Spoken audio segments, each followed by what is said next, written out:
ಯಾದಗಿರಿ ದ್ವಿತೀಯ PUC ಫಲಿತಾಂಶ ಹಿನ್ನಡೆ ಆಗಲಿಕ್ಕೆ ಕಾರಣ ಮುಖ್ಯವಾಗಿ ಅಂತ ಹೇಳಿದರೆ ನಮ್ಮ ಇಲಾಖೆಯಿಂದ ಅಂದರೆ ಉಪನ್ಯಾಸಕರ ಕೊರತೆ ಇದೆ. ಮುಖ್ಯವಾಗಿ ಉಪನ್ಯಾಸಕರ ಕೊರತೆ ಇದೆ. ಈ ಇಂಗ್ಲೀಷ್ ಉಪನ್ಯಾಸಕರು ಮತ್ತು ಸೈನ್ಸ್ದಲ್ಲಿ ಮ್ಯಾಥ್ಸ್ ಆಮೇಲೆ ಫಿಸಿಕ್ಸ್ ಬಯಾಲಜಿ ಉಪನ್ಯಾಸಕರೇ ಇಲ್ಲ.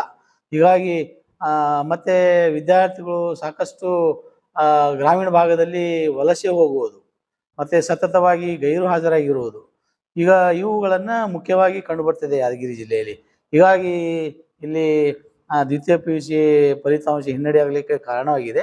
ನಾವು ಇಲಾಖೆಯ ನಿಯಮಗಳನ್ನು ಅನೇಕ ಮಾರ್ಗದರ್ಶನವನ್ನು ನೀಡಿರ್ತಕ್ಕಂಥ ಮಾನ್ಯ ನಿರ್ದೇಶಕರು ಉಪದೇಶ ಅಥವಾ ಈ ಮಾರ್ಗದರ್ಶನ ನೀಡಿರುವಂತಕ್ಕಂಥ ನಾವೆಲ್ಲ ಅನುಸರಿಸಿದ್ದೇವೆ.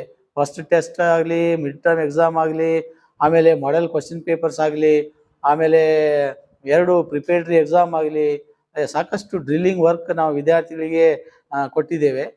ಕಳೆದ ಬಾರಿಗಿಂತ ಸಾಕಷ್ಟು ವರ್ಕ್ ಕೊಟ್ಟಿದ್ದೀವಿ, ಶ್ರಮಪಟ್ಟಿದ್ದೀವಿ.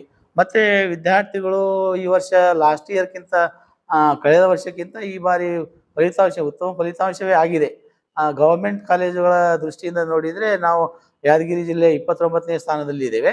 ಆದರೆ ಓವರಾಲ್ ನಾವು ಖಾಸಗಿ ಕಾಲೇಜುಗಳನ್ನು ಕಂಪೇರ್ ಮಾಡಿದಾಗ ನಮಗೆ ಕೊನೆಯ ಸ್ಥಾನ ಬಂದಿದೆ.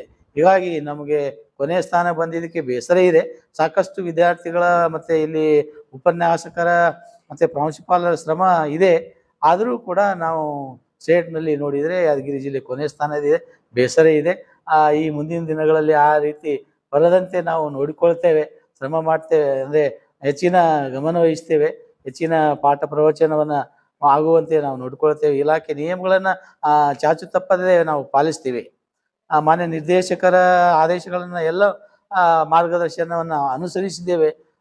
ಏನೋ ಫಸ್ಟ್ ಟೆಸ್ಟ್ ಮಾಡಿದ್ದೇವೆ, ಮಿಡ್ ಟರ್ಮ್ ಎಕ್ಸಾಮ್ ಮಾಡಿದ್ದೀವಿ.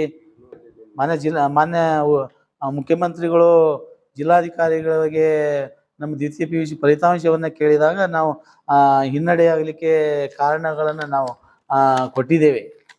ಏನೆಲ್ಲ ಕಾರಣಗಳು ಅಂತ ಕೇಳಿದರೆ, ಕಳೆದ ಬಾರಿ ನಾವು ದ್ವಿತೀಯ PUC ಫಲಿತಾಂಶವನ್ನು ಹೋಲಿಸಿದರೆ ಈ ಬಾರಿ ಒಳ್ಳೆಯ ಫಲಿತಾಂಶ ಆಗಿದೆ.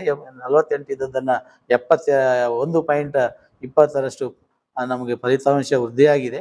ಗಣನೀಯವಾಗಿ ನಾವು ಸುಧಾರಣೆ ಕಂಡಿದ್ದರೂ ಕೂಡ ರಾಜ್ಯದ ಇತರ ಜಿಲ್ಲೆಗಳಿಗೆ ನಾವು ಸಮಾನವಾಗಿ ಸ್ಪರ್ಧಿಸಲಿಕ್ಕೆ ಸಾಕಷ್ಟು ಕಾರಣಗಳು ಕಂಡುಬಂದ ಹಿನ್ನಡೆ ಆಗಲಿಕ್ಕೆ ಕಾರಣಗಳು ಇದ್ದಾವೆ. ಅಂದರೆ ಮುಖ್ಯವಾಗಿ ನಾವು ಸೈನ್ಸ್ ವಿಭಾಗದಲ್ಲಿ ನೋಡಿದರೆ ಗಣಿತ, ಆಮೇಲೆ ಸಾಕಷ್ಟು ಇವು ಎಲ್ಲ ವಿಷಯಗಳು ಉಪನ್ಯಾಸಕರ ಕೊರತೆ ಮುಖ್ಯವಾಗಿ. ಮತ್ತು ಆರ್ಟ್ಸ್ ವಿಭಾಗದಲ್ಲಿ ನೋಡಿದರೆ ಇಂಗ್ಲೀಷ್ ವಿಷಯದಲ್ಲಿ ಗ್ರಾಮೀಣ ಭಾಗದಲ್ಲಿ ಭಾಳ ವಿದ್ಯಾರ್ಥಿಗಳು ಫೇಲ್ ಆಗಿದ್ದಾರೆ. ಅದರ ಕೊರತೆ ಇದೆ ಅಂತ ನಾವು ಇಲ್ಲಿ ಗಮನಿಸಬಹುದು. ಸೊ ಹೀಗಾಗಿ ನಾವು ಸಾಕಷ್ಟು ಚಟುವಟಿಕೆಗಳನ್ನು ಸಮಸ್ಯೆಗಳನ್ನು ವಿದ್ಯಾರ್ಥಿಗಳಿಗೆ ಸಾಕಷ್ಟು ರೀತಿಯಿಂದ ನಾವು ಹೇಳಿಕೊಟ್ಟಿದ್ದೇವೆ. ಏನೋ ಇಲಾಖೆಯ ನಿಯಮಗಳನ್ನು ಪಾಲಿಸಿದ್ದೀವಿ. ಆದರೂ ಸಹಿತ ನಮಗೆ ಸರ್ಕಾರಿಗಳ ಪದವಿ ಪೂರ್ವ ಕಾಲೇಜುಗಳ ಪ್ರಶಸ್ತಿ ಸಾಲಿನಲ್ಲಿ ನಾವು ಹಿನ್ನಡೆ ಆಗಿದೆ ಅಂತೇ ಹೇಳಬಹುದು. ಯಾಕಂದರೆ ಬೇರೆ ಜಿಲ್ಲೆಗಳಿಗೆ ಕಂಪೇರ್ ಮಾಡಿದರೆ ನಾವು ಯಾದಗಿರಿ ಜಿಲ್ಲೆ ಕಡಿಮೆ ಇದೆ ಅಂತಂದರೆ ಇಲ್ಲಿ ಸರ್ಕಾರಿ ಕಾಲೇಜುಗಳು ಕಡಿಮೆ ಫಲಿತಾಂಶ, ಉತ್ತಮ ಫಲಿತಾಂಶ ಇದ್ದರೂ ಬೇರೆ ಪ್ರೈವೇಟ್ ಕಾಲೇಜುಗಳ ಫಲಿತಾಂಶ ಸ್ವಲ್ಪ ಕಡಿಮೆ ಇದೆ ಅಂತ. ಅಂದರೆ ಅವರು ಸ್ಪಷ್ಟವಾಗಿ ನಮಗೆ ಸ್ಪಂದಿಸಲಿಲ್ಲ ಅಂತ ನಾವು ಇಲ್ಲಿ ಹೇಳ್ಬೋದು.